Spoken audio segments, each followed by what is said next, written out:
business without digital marketing, like a car without fuel.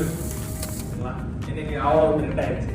Right, ஆர்கானிக்கா எப்படி உங்க பிசினஸ்க்கு lead generate பண்ண போறோம்ன்றத பார்க்க போறோம்.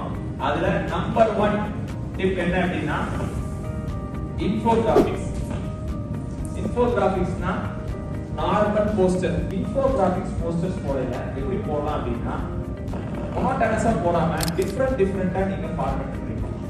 ப்ரமோஷன்ஸோட போஸ்டரே போடுறது ஆடியன்ஸ் வந்து நீங்க எப்ப பார்த்தாலும் ப்ரமோஷன் அவங்களோட செல்ஃப் ப்ரமோஷன்ஸே பண்ணுவாங்கன்னு சொல்லி ஆடியன்ஸ்க்கு அந்த ஒரு ஃபீல் வரும். நம்ம என்ன பண்ணலாம்னா ஒரு இன்ஸ்பிரேஷனல் போஸ்ட் போடலாம். உங்க கம்பெனில நீங்க ஒரு அச்சீவ்மெண்ட், உங்க கம்பெனில ஒரு மைல்ஸ்டோன் அச்சீவ் பண்ணிருக்கீங்க, அதை ஒரு போஸ்டரா போடலாம். எஜுகேஷன் போஸ்டர் போடலாம். ஆடியன்ஸ்க்கு வந்து ஒரு இன்ஃபர்மேஷன் கொடுத்து ஒரு போஸ்டர்ஸ் போடலாம். அடுத்து என்கேஜ்மெண்ட் போஸ்டர். நீங்க போடுற போஸ்டர்னா ஆடியன்ஸ் வந்து ரிப்ளை பண்ற மாதிரியே ஒரு போஸ்டர்